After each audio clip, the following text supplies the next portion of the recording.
자, 이 저녁에도 사모하며 나온 여러분들을 축복합니다. 기독교의 무서운 적은 밖에 있지 않고 안에 있습니다.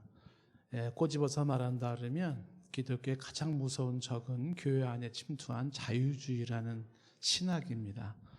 아마 사람들이 잘 모를 수도 있겠지만 이 자유주의 신학이라는 게 많은 성도들을 병들게 했고 또 기독교에 위협하는 요소가 됩니다. 학자들마다 견해를 달리한다고는 하지만 그리고 자유주의 신학이라고 하는 것이 가지고는 좋은 점도 있어요.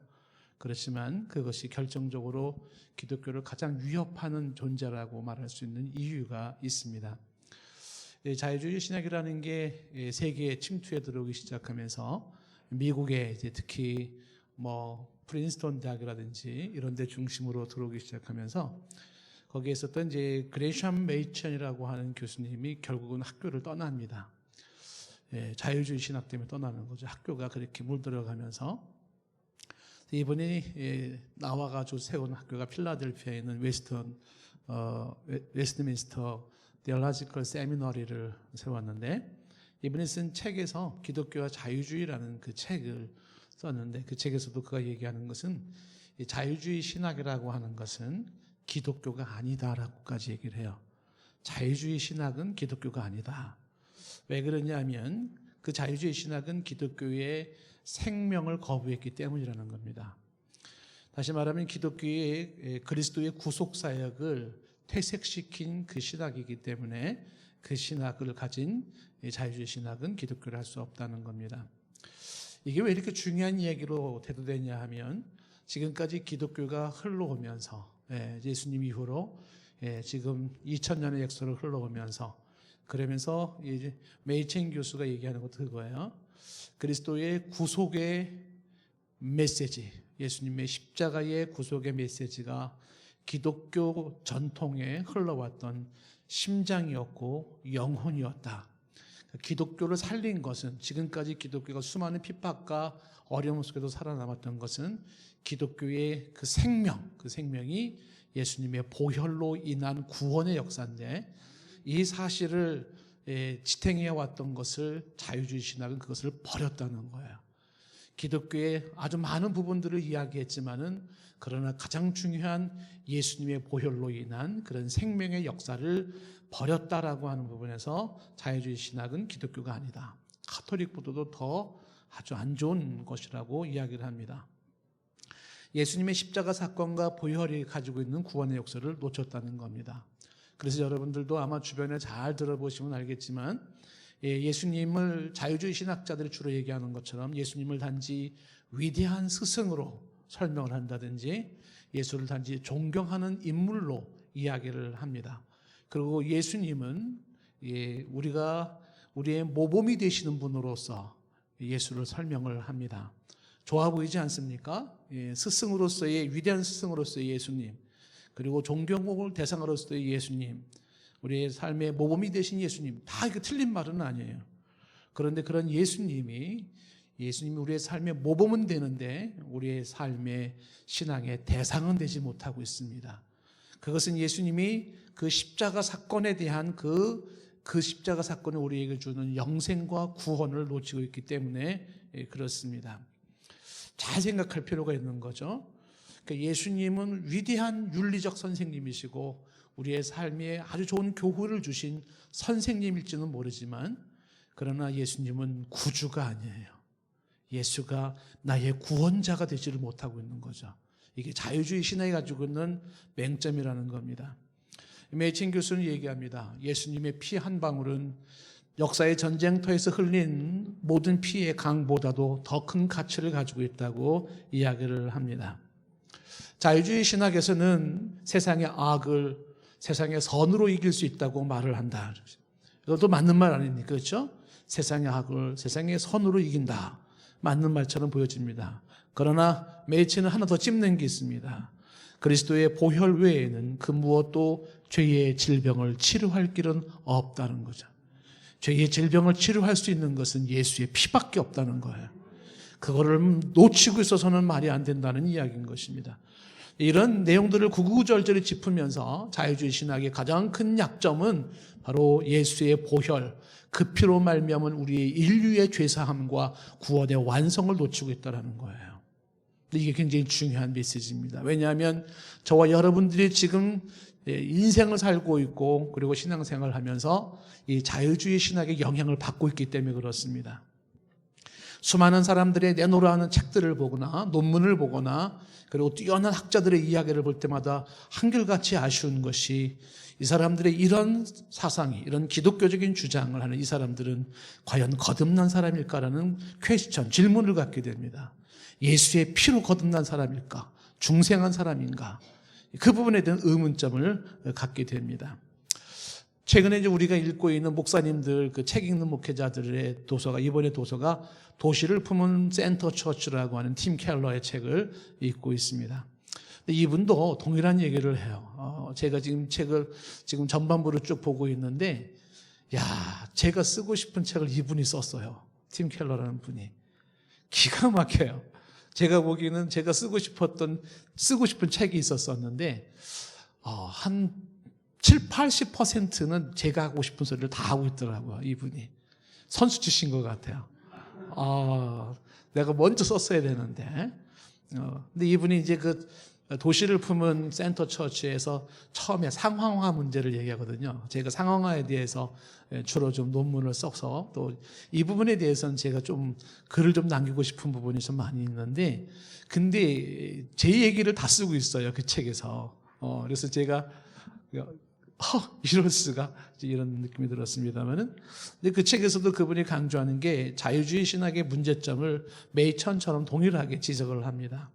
몇 가지 문제점을 지적하는 것 중에 하나가 뭐냐면, 교회가 상황화를 할 때 혹은 복음을 전할 때 이 상황화의 함정을 얘기를 하는 건데, 성경이 무오한 하나님의 말씀, 오류가 없는 하나님의 말씀이라고 말하지 않고 성경도 오류가 있다고 말하고 있는 자유주의 신학의 문제점을 첫 번째 지적하면서, 두 번째 지적은 뭘 얘기를 하고 있냐면 예수님을 단지 위대한 인간으로 전락시켰다는 거예요. 예수님은 영원 전부터 현존하시는 하나님으로서의 예수님이 아니라 위대한 인물로서의 예수님에게 집중하고 있다는 것이 자유주의 신학의 문제라는 겁니다. 예수는 훌륭한 사람이다. 그의 예수의 도덕성과 그의 희생정신과 그가 보여줬던 모든 부분을 참 멋지게 이야기하는데, 하나님으로서의 예수님을 놓치고 있다라고 하는 부분을 지적을 합니다. 그리고 또 하나 지적을 하는 게, 팀 켈러가 얘기하는 것이, 예수님의 십자가의 죽음은 하나님의 진노를 해결하는 우주적인 사건이 아니라 인간에 따라야 하는 모범으로 간주하고 있다는 거죠. 예수의 십자가의 죽음이라고 하는 것이 하나님의 진노를 해결하는 우주적인 사건이 아니라 인간이 따라야 할 하나의 모범으로서 자유주의 신학은 말하고 있다는 거예요.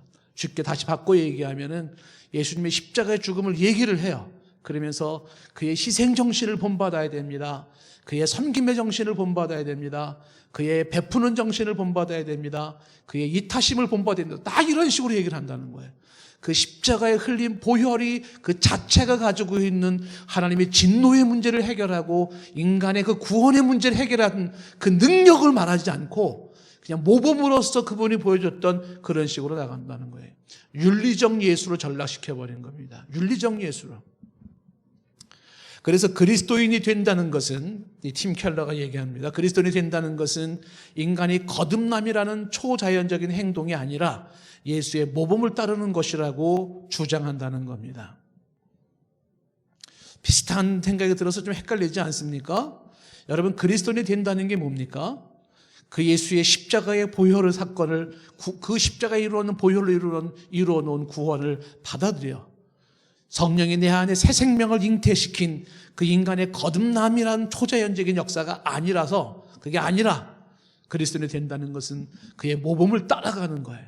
그래서 그의 가르침을 따라가고 그의 가르침대로 살아가는 것이 그리스도인이 된다고 이야기를 하고 있는데 함정이 있다는 거죠. 다시 말하면 중생이 없이 어떻게 성화가 가능할 수 있겠는가? 내가 예수의 생명으로 태어나지 않았는데 어떻게 예수의 참다운 그의 뒤를 따라가는 제자가 될 수 있겠는가? 메이첸이 질문한 것도 이런 질문이 있습니다. 그대에게 예수는 선생인가 구주인가? 선생으로서 예수님입니까? 아니면 구세주로서의 예수님입니까? 라는 질문을 던지고 있습니다. 이런 우리들의 시대적 상황 앞에서 지금 많은 사람들은 아직도 예수의 피가, 예수의 보혈이 우리의 죄를 씻고 우리를 새롭게 만든다는 보혈의 권세, 보혈의 능력을 놓치고 있는 현 시대 속에서 우리는 다시 한번 예수의 피를 붙잡아야 될 줄로 믿습니다. 나의 죄를 씻기는 것은 예수의 피밖에 없습니다. 다른 그 무엇이 우리의 죄를 씻는 게 아니에요. 오직 예수의 피가 내 모든 죄를 씻고 나를 하나님 앞에 중생하고 거듭나게 만드는 것이고, 그 피가 우리는 하나님 앞에 담대히 나갈 수 있게 만들어주는 거죠. 그래서 오늘 이 시간에 저는 보혈의 능력을 여러분에게 지금 말씀하려고 하는 것입니다. 예수님의 피가 어떻게 인간의 죄를 사할 수 있단 말인가? 이 질문을 한번 생각해 보십시다. 예수의 피, 2000년 전에 그 예수의 피가 어떻게 인류의 모든 죄를 사할 수 있단 말인가? 그 2000년 전의 십자가의 사건이 어떻게 지금의 나의 죄를 사하고 그리고 나를 구원할 수 있단 말인가 하는 이 질문은 종종 나올 수 있는 질문입니다. 자, 예수의 피가 왜 우리의 죄를 씻을 수 있는지, 내 죄를 사하고 내가 하나님 앞에 나갈 수 있게 하는 것인지를 우리가 성경적으로 좀 확인해 보기를 원합니다. 첫 번째, 피의 의미를 생각하셔야 됩니다. 피의 의미, 피란 무엇을 의미하는 것인가? 성경에서 피는 생명을 말하고 있습니다. 생명. 노아 홍수 이후에 하나님과 노아와 언약을 맺었습니다. 그 노아와의 맺은 언약을 이렇게 말씀하고 있어요. 창세기 9장 4절 말씀에 보면, 그러나 고기를 그 생명되는 빛에 먹지 말라. 이 고기를 먹을 때 생명되는 빛에 먹지 말라라고 하는, 우리말로는 생명되는 피, 이렇게 돼요. 생명되는 피이죠.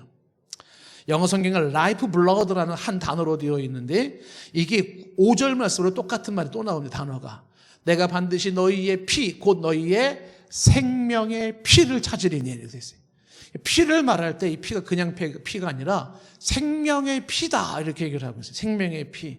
그래서 그 피채 먹지 마라. 곧 너희의 생명의 피, 이렇게 이야기를 하면서, 그 피를 찾으리니 짐승이면 짐승, 사람이면 사람의 형제면 형제의 그에게서 생명을 찾으리라. 이렇게 말씀하면서 이어지는 6절에도 이렇게 계속 말합니다. 다른 사람의 피를 흘리면 그 사람의 피도 흘릴 것이니, 이런 하나님이 자기 형상대로 사람을 지으셨음이니라. 모세에게 하나님이 노아 홍수 이후에 맺은 언약입니다. 피를 흘리지 말아라, 이렇게. 다시 말하면 이 피 흘림은 곧 생명을 해하는 것이고, 그것은 곧 하나님의 형상을 파괴하는 것이라고 말하고 있습니다. 그래서 성경에서는 피를 동일시하고 있는 게 바로 생명과 동일시하고 있습니다. 그래서 현대의학이 아직도 우리의 몸에 있는 그 완벽한 피를 만들지 못하고 대체 피 정도만 만들 정도가 아닙니까? 피가 모자라니까 수요를 요구하고 있는 것입니다.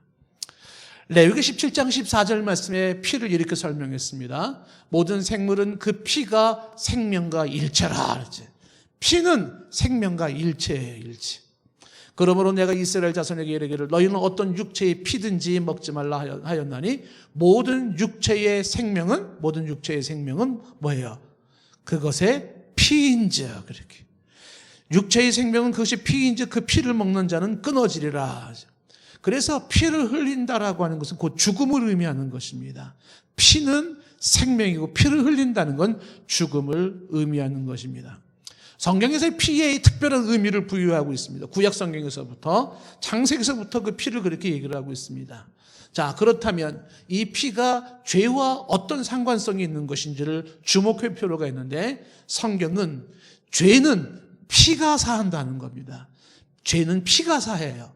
피가 죄를 사한다. 이게 성경의 가르침인 것입니다. 자, 창세기 2장 17절 말씀에 에덴 동산의 이야기를 한번 잘 보시면 여기에 이런 스토리가, 우리가 잘 아는 메시지가 나오죠. 아담과 하와를 창조했을 때인데 2장 17절 이 말씀은요, 아직 하와를 만들기 전이에요. 아담에게 하는 말입니다. 왜 오늘 낯설게도 왜 굳이 여성과 남성에 대한 이야기를 할 때 그 창조 순서와 타락의 순서를 얘기했지 않습니까? 아담에게 얘기한 거죠. 하와한테 한 얘기가 아니에요. 뭐라고 말했냐면, 선악을 알게 하는 나무의 열매는 먹지 말라. 내가 먹는 날에는 반드시 죽으리라. 이런 말을 하죠. 먹는 날에는 이야기는 뭐냐면 불순종할 때는 그런 뜻입니다. 하나님의 말씀을 어길 때에는, 다시 말하면 죄를 지을 때는 반드시 죽으리라 이렇게 되어 있어요. 영어로 You will surely die. surely, 반드시 죽는다 이렇게 되어 있습니다. 자, 그랬는데 이제 뱀이 하와를 꼬이기 시작합니다. 3장 2절로 넘어가면 여자가 뱀에게 말하되 동산나무의 열매를 우리가 먹을 수 있으나, 그 다음에 이렇게 말하죠. 동산 중앙에 있는 나무의 열매는 하나님의 말씀에 너희는 먹지도 말고 만지도 말라 너희가 죽을까 하노라. 하나님께서는 불순종하면 반드시 죽는다. surely die 이렇게 말했어요. 근데 죽을까 하노라라고 할 때 여기에 surely라는 단어가 빠져 있습니다. You will die. 이렇게. 너는 죽을 거다. 그러니까 뱀이 뭐라고 말하냐면 3장 4절 말씀에 뱀이 여자에게 너희가 결코 죽지 아니하리라. 뱀은 이렇게 말합니다. You will not surely die. surely die, not surely die. 그러니까 하나님의 말씀이 확 바뀌어져 버렸습니다. 반드시 죽으리라. 결코 죽지 아니하리라. 이렇게 된 거죠. 그 중간에는 죽을까 하노라 이렇게 돼버린 겁니다. 죄로 인하여서 하나님께서는 약속을 했어요. 아담과의 언약입니다. 뭘 언약했냐면 범죄하면 죽는다는 거예요. 말씀에 불순종하면 죽는다. 그 죄는 죽음이다라고 선언을 했습니다. 근데 사탄이 속인 거죠. 뭐라고 속였습니까? 결코 죽지 않을 것이다 라고 하는 것입니다. 자유주의 신학이 가지고 있는 문제점 중에 하나가 바로 이 부분이에요. 인간의 죄 문제를 심각하게 다루지 않는다는 사실입니다. 인간으로 하여금 죄책감을 갖게 하거나 죄로 인한 번민을 갖게 하지 않기 위해서 그 부분을 굉장히 그냥 넘어가 버리는 거예요. 그래서 인간의 죄로 인하여 예수님의 십자가의 절대적인 필요성을 간과시켜 버리는 것입니다. 그래서 인간의 죄 문제를 얘기하지 않고 인간의 전능과 인간의 위대함과 인간의 좋은 점만을 전제로 해서 그리고 기독교를 이야기하는 것이에요. 그러니 예수의 피가 우리의 죄를 사한다는 메시지는 그들에게는 그렇게 중요한 메시지가 되지 않습니다. 예수의 피가 구구절절히 사무친 하나님의 은혜가 되는 사람은, 내가 지독한 죄인이고 이 죄에서 벗어나야 된다는 몸부림치는 사람에게만 주어지는 은혜의 메시지인 것이거든요. 뱀이 속이는 겁니다. 결코 죽지 않냐라. 내 죄 때문에 너는 그렇게 죽지 않아.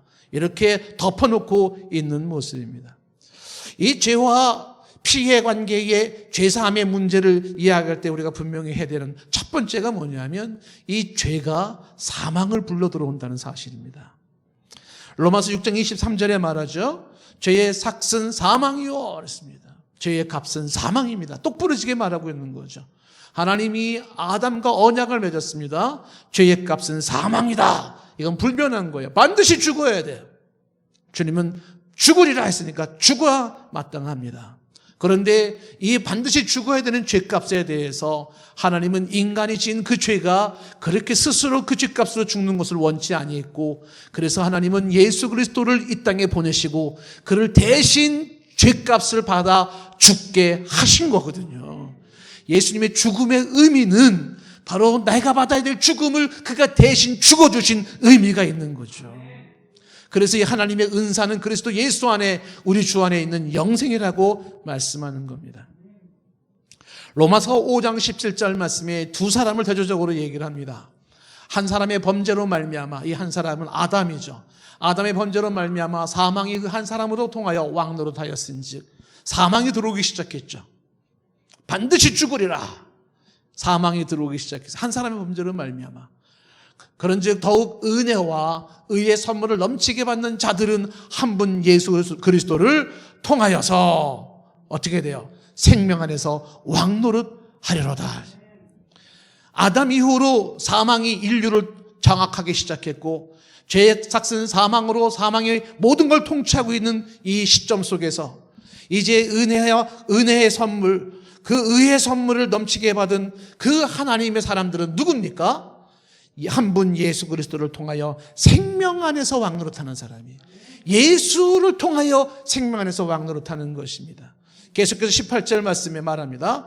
그런즉 한 범죄, 즉 아담의 범죄로 많은 사람이 정죄에 이른 것 같이 한 의로운 행위, 그리스도의 대속이죠. 그거로 말미암아 많은 사람이 의롭다 하심을 받아 생명에 이르러느니라. 19절 한 사람이 순종하지 아니함으로 많은 사람이 죄인 된 것 같이 한 사람의 순종함으로 많은 사람이 의인이 되리라. 아담으로 인하여서 죄가 인간 사이에 들어오기 시작했어요. 혹자는 그 아담 때문에 내가 이 피해를 보고 있다라고 말하는 사람이 있을지 모르겠지만 아담의 원죄를 적어놓고 얘기를 한다 하더라도 나 같은 인간이 이 세상 살면서 하나님의 정결한 눈앞에 의인이라고 자처할 사람은 없어요. 아담 얘기 안 해도 괜찮아요. 그냥 내가 하나님 앞에 정직한 모습으로 쓰고 성령이 나를 조명하실 때 세상에 가장 흉물스러운 죄인이 내가 아니다라고 말할 사람이 없어요. 아마 성령의 감동하심으로 그 빛이심으로 저와 여러분들을 본다면 세상에 가장 더럽고 추한 인간은 둘도 아닌 그 누구도 아닌 내 자신이라고 고백하지 않을 수가 없을 겁니다. 그 죄값으로 반드시 죽으리라. 하나님의 심판이 주어지는 겁니다. 그런데 이 심판을 면하기 위해서 바로 예수님께서 이 땅에 오신 것입니다. 피 흘림은 죽음을 의미하고 죽음은 피 흘림입니다. 그래서 본인이 피 흘려 죽음으로써 죄값을 치르든지 아니면 누군가가 대신 피를 흘려 죽음으로 죄값을 치르든지 해야 합니다. 구약 성경에는 짐승의 피를 흘려서 죄값을 대신 치르며 해결했습니다. 제가 여러분에게 지금 말씀드리는 것은 피 흘림이 죄를 사하게 한다는 거예요.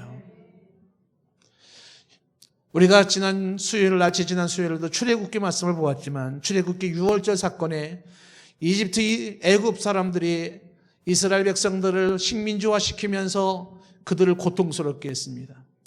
이스라엘 백성들의 해방을 원했고 모세가 나서서 해방을 요구했을 때 바로는 듣지 않았고 10가지 재앙을 내렸습니다. 그중에 마지막 재앙이 장자의 죽음이었습니다. 그때 이런 장면이 나오고 있죠. 출애굽기 12장 6절 말씀에 보면 이달 열 나흘까지 간직하였다가 해질 때에 이스라엘 회중이 그 양을 잡고 6월절 사건을 이야기하는 건데 회중이 그 양을 잡고라고 얘기되어 있어요. 회중이. 그 양을 잡는 회중이라고 말하고 있습니다. 이게 구약의 만인 제사장주의라고 얘기를 하는 거죠. 구약에서 만인 제사장주의가 나와 있어요. 그 양을 잡고 그 피를 바르는 사람은 살게 된다는 겁니다. 회중에게 주어진 거예요. 회중에게. 그래서 그 양을 잡고 7절 말씀에 계속 이렇게 말합니다. 그 피를 양을 먹을 집 좌우 문설주와 임방에 바르고 있어요. 피를 발라라. 피를 발라라. 집 좌우에 문설주와 임방이라고 되는데 우리 지금 젊은 사람들은 저 문설주는 뭐고 임방은 뭔가 이렇게 좀 궁금할지 모르겠는데 보통 우리가 집을 들어가게 되면 문이 있지 않습니까? 혹은 창문도 있어요. 그 문을 달라 그러면 양쪽에 문을 달 수 있는 기둥 같은 거를 세워놓습니다. 이렇게 그 문짝을 달 수 있도록 양쪽에 세워놓은 기둥 이거를 문설주 이렇게 얘기를 하고요.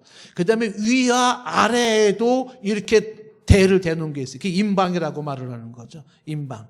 그러니까 문설주라고 하는 것은 문을 달아놓을 수 있도록 양옆에 위아래 틀을 말하는 거예요. 틀. 그 틀에다가 피를 발라라. 피를 발라라. 왜 피를 바르라고 했을까요? 자, 13절 말씀이 이런 말씀이 납니다. 출애굽기 12장 13절 말씀에 내가 애굽 땅을 칠 때에 12장 13절입니다. 애굽 땅을 칠 때에 그 피가 너희가 사는 집에 있어서 너희를 위하여 표적이 될지라. 뭐가 표적이 된다고요? 그 피가 표적이 된다는 거예요. 그러면서 말합니다. 네, 지금 출애굽기 12장 13절 보고 있어요. 내가 피를 볼 때에 어떻게 해요? 너희를 넘어가리니 재앙이 너희에게 내려mar하지 아니하리라. 하나님의 심판에서 하나님은 출애굽 사건에서 뭘 말해주고 있냐면 피를 발라라.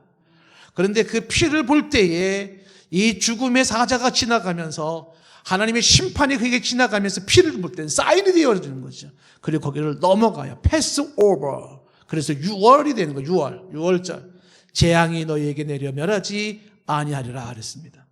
자, 이렇게 말씀을 받고 모세가 백성들한테 시켰겠죠. 피를 발라라. 이제 하나님께서 피를 바르지 않은 집은 장자가 다 죽게 된다. 피를 발라라 그랬습니다.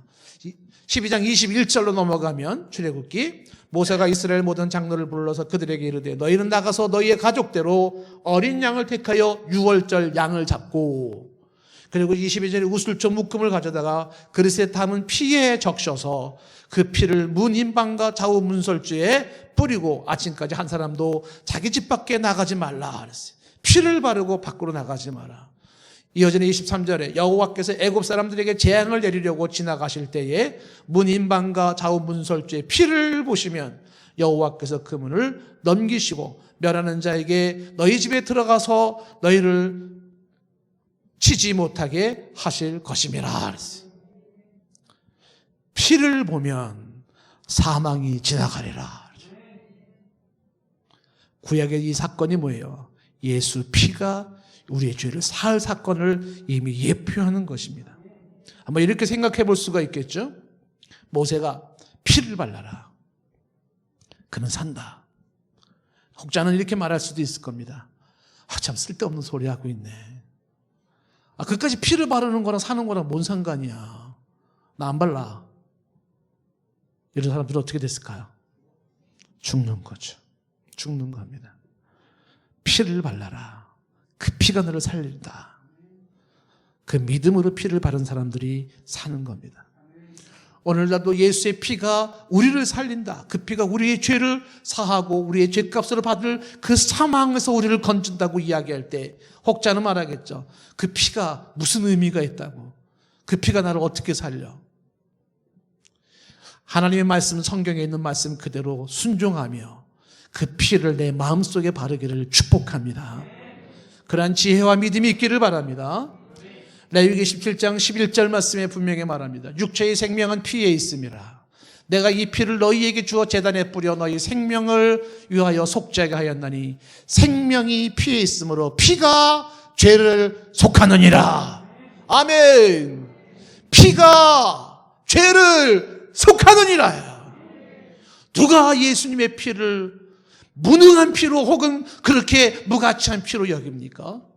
왜 예수의 그 고귀하고 숭고한 피를 놓치고 살아갑니까? 그 피의 권세, 피의 능력, 피의 역사를 누가 그것을 무시하고 있습니까? 예수의 피가 그렇게 별 볼 일 없는 피가 아니에요. 피가 죄를 속한다. 예수의 그 피를 믿지 아니하고 예수의 그 피를 내 영혼에 바르지 않는 자는 그 죄를 속함받을 수가 없습니다.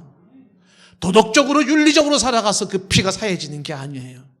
오직 한 가지 예수의 피만이 우리의 죄를 사하는 겁니다. 성경에 분명히 말합니다. 이 내용을 히브리서 11장 28절에 이렇게 말하죠. 다 같이 읽어봅시다. 시작.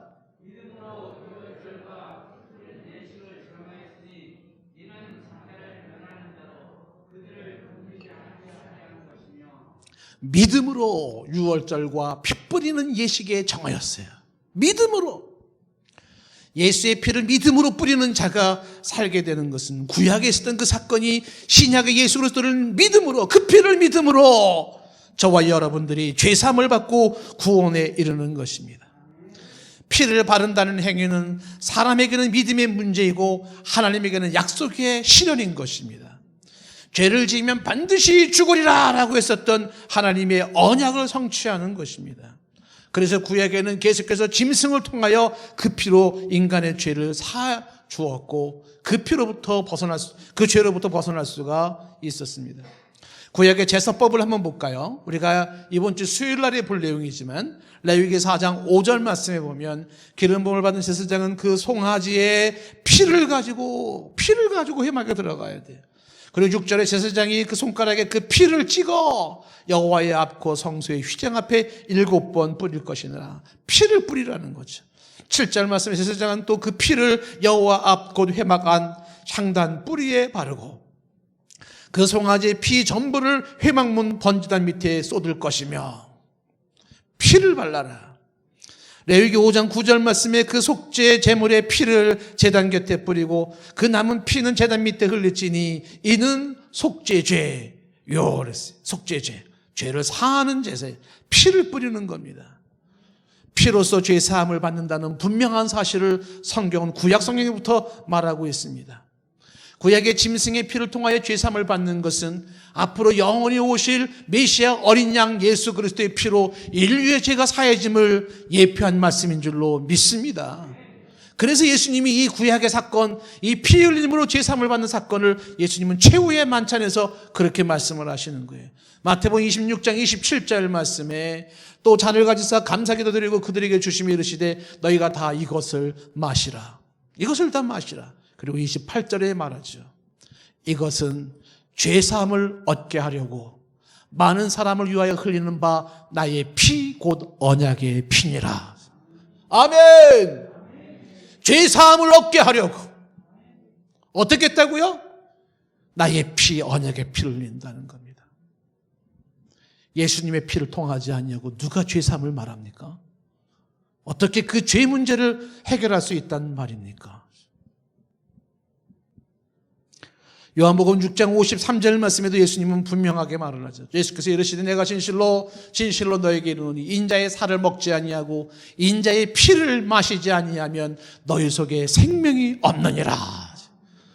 그리스도의 찢긴 살을 믿지 아니하고 그리스도의 흘린 보혈을 마시지 아니하면, 즉 믿지 아니하면 너희 속에는 생명이 없느니라. 피와 생명을 말하고 있어요. 54절에 내 살을 먹고 내 피를 마시는 자는 영생을 가졌고, 피와 영생의 관계를 말하고 있는 거죠. 마지막 날에 내가 그를 다시 살리리니 55절 내 살은 참된 양식이요 내 피는 참된 음료로다. 예수님의 피는 진정한 우리의 음료가 되는 거죠. 56절 내 살을 먹고 내 피를 마시는 자는 내 안에 거하고 나도 그의 안에 거하나니. 예수의 살을 먹고 예수의 피를 마시는 자, 즉 예수의 찢긴 살과 예수의 보혈을 믿는 자는 그가 예수 안에 거하고 예수님이 그 사람 안에 거하는 줄로 믿습니다. 주님과 내가 하나 되는 신비한 연합은 예수의 피를 믿는 거예요. 그 피를 믿음으로 예수 안에가 하나가 되는 것입니다. 57절에 살아계신 하나님께서 나를 보내심에 내가 아버지로 말미암아 사는 것 같이 나를 먹는 그 사람도 나로 말미암아 살리라. 예수의 피를 예수님이 직접 설명을 한 거예요. 구약 성경에 그렇게 피 흘림으로 말미암아 그런 일이 있었듯이 바로 예수님이 당신의 피를 흘림으로써 바로 인간에게 주어지는 죄사함과 새 생명의 역사를 말씀하고 있는 것입니다. 계속해서 로마서 3장 25절에 사도 바울은 말을 합니다. 이 예수를 하나님이 그의 피로써, 하나님이 그의 피로써, 예수를 그의 피로써 믿음으로 말미암는 화목제물로 세우셨으니 이는 하나님께서 길이 참으시는 중에 전에 죄를 지은 죄를 간과하심으로, 간과한다라는 것은 덮어둔다, 넘어간다, 없는 것으로 간주한다는 것이죠. 죄를 간과하세요. 죄를 간과하시오.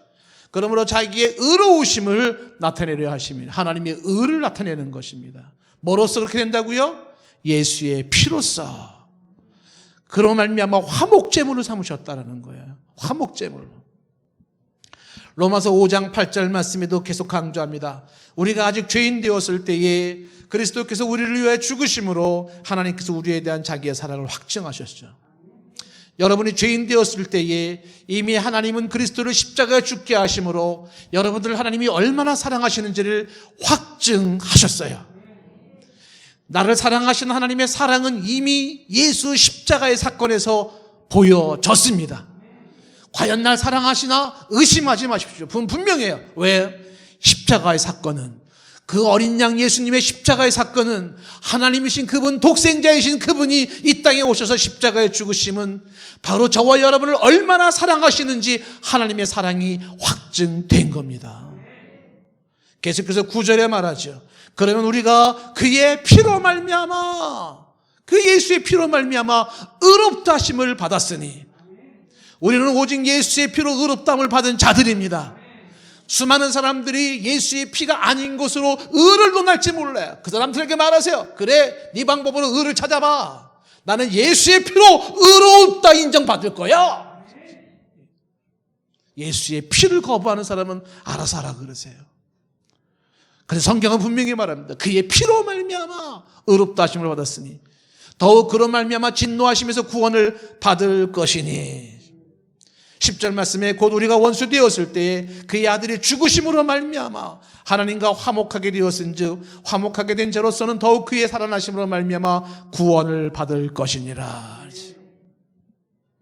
에베소서 1장 7절 말씀, 우리가 에베소서 말씀 보았죠?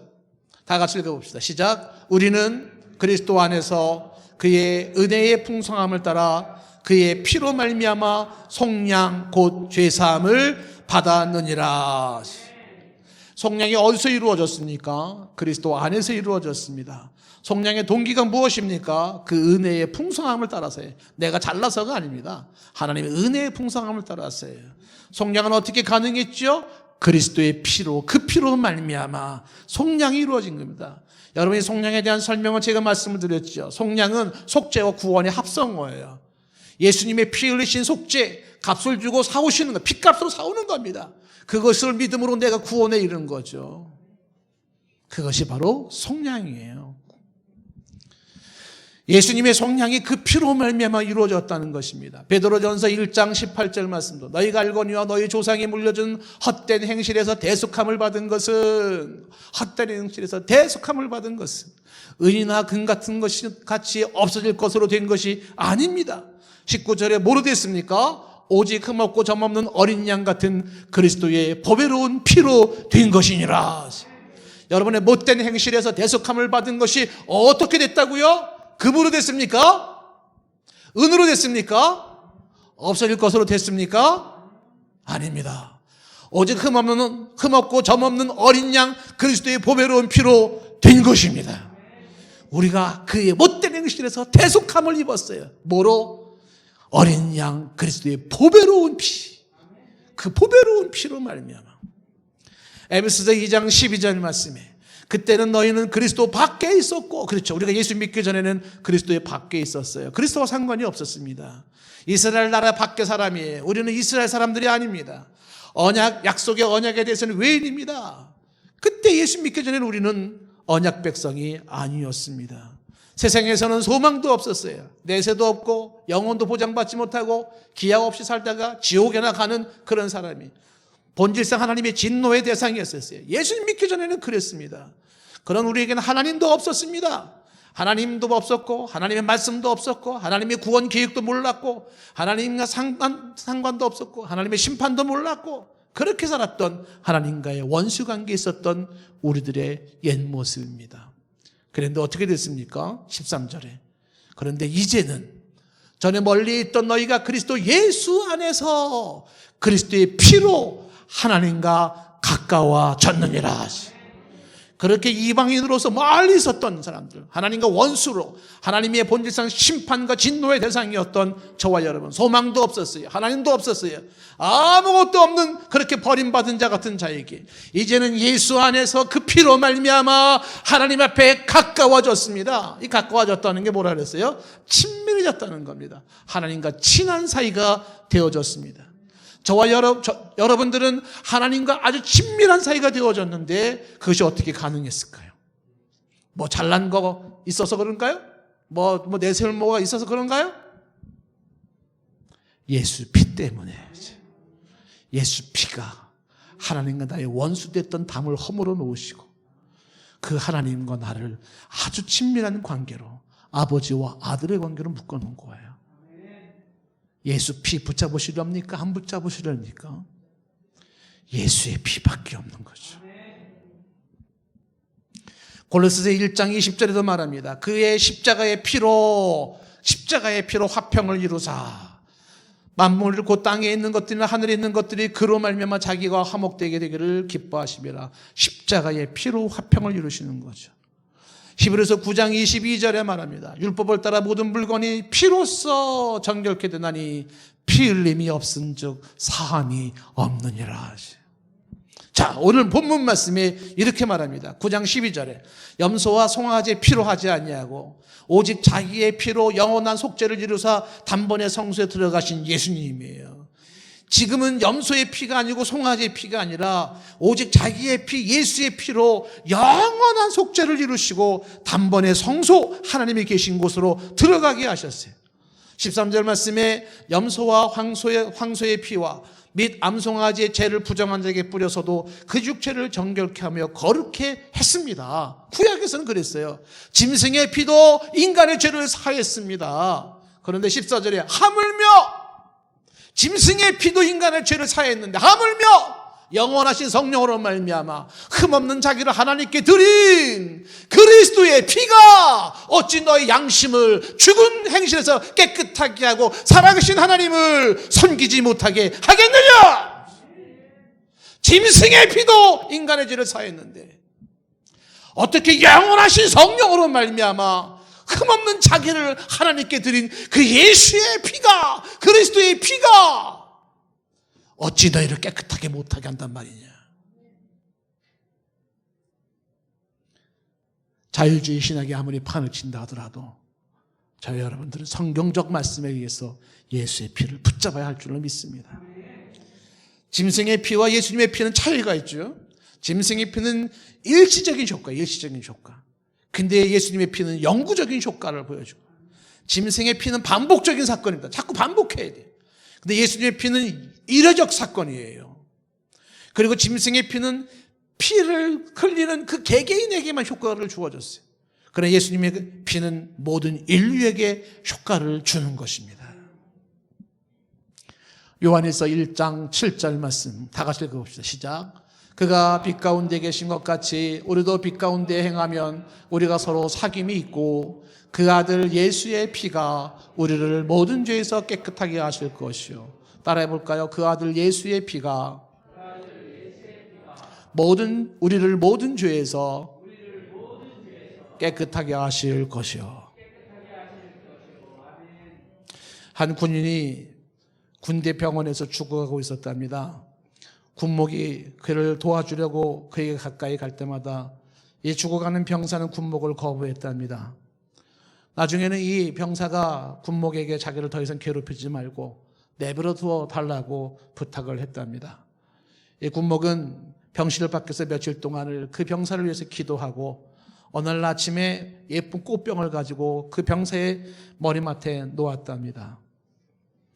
그랬더니 이 병사가 눈물을 터뜨리면서 말을 하기를, 감사합니다.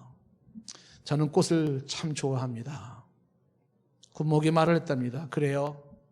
하나님은 우리의 슬픔과 고난을 아시고 우리의 앞길을 밝게 하시려고 이 아름다운 꽃을 주었는데 꽃보다 더 아름다운 것도 주셨답니다. 그래서 꽃보다 더 아름다운 것도 주셨답니다. 이 병사 환자는 잠시 조용히 있더니 그는 이렇게 말을 했대요. 군목님, 그동안 무리에게 했던 것은 미안합니다. 제가 하나님을 믿어야 한다는 것은 알고 있지만 저는 너무나 패역한 죄인이랍니다. 하나님이 나 같은 죄인도 용서해 줄 수 있다고는 생각하지 않습니다. 아마 제가 지은 죄를 이 병실 벽에다가 쓴다면 이 사면벽을 다 채우고도 남을 것입니다. 너무나 많은 죄를 지었던 그는 감히 하나님 얘기 꺼내는 것도 싫고 하나님을 믿는다는 것도 엄두가 나지 않았던 것입니다. 그리고 군목 목사님이 그렇게 얘기를 했대요. 한번 가서 벽에다가 죄를 한번 써보시겠습니까? 병사에게 당신의 모든 죄가 이 벽에 가득 차게 쓰여진다 할지라도 이 벽에 하나님 말씀 한 절만 적으면 그 모든 죄는 사라지고 말 겁니다. 하나님 말씀 한 절만 적으면. 그래서 요한에서 지금 1장 7절 말씀을 얘기해 줬대요. 그 아들 예수의 피가 우리를 모든 죄에서 깨끗하게 하실 것이요. 사방팔방의 죄를 써도 다 모자랄 만큼 그런 수많은 무수한 죄가 있다 할지라도 그 아들 예수의 피가 우리를 이 모든 죄에서 깨끗하게 하실 것이라. 예수의 피로 인한 죄사함의 이 놀라운 기적을 몰랐던 마틴 루터 종교개혁자, 그도 그의 일화 속에는 이런 말이 있습니다. 악마가 나타나서 루터의 제목을 쫙 써놓은 것을 두루마리를 가지고 쫙 보여줬다는 겁니다. 그래서 죄를 악마가 설명하는데 얼마나 많은 죄가 나오는지 몰라요. 그때 루터는 괴로웠는데 예수의 피 묻은 손이 나타나서 그 수많은 죄를 그것을 지워나가기 시작하더라는 거예요. 루터는 잉크병을 던지면서 외쳤답니다. 예수의 피, 예수의 피, 예수의 피. 그동안은 예수의 피를 통하여 내 모든 죄 사함 받고 하나님 앞에 의롭다 인정받으며 주 앞에 선다는 것을 몰랐어요. 오직 그 숭고한 보혈을 통하여서 내 모든 죄가 사함 받고 그리고 내가 하나님 앞에 설 수 있다는 것을 몰랐는데 눈이 확 열리는 거예요. 요한계시록의 마지막 하늘나라의 천상의 모습을 보여주고 있습니다. 요한계시록 1장 5절 말씀에 이렇게 말하죠. 또 충성된 증인으로 죽은 자들 가운데서 먼저 나시고 땅의 임금들의 머리가 되신 예수 그리스도로 말미암아 은혜와 평강이 너에게 있기를 원하노라.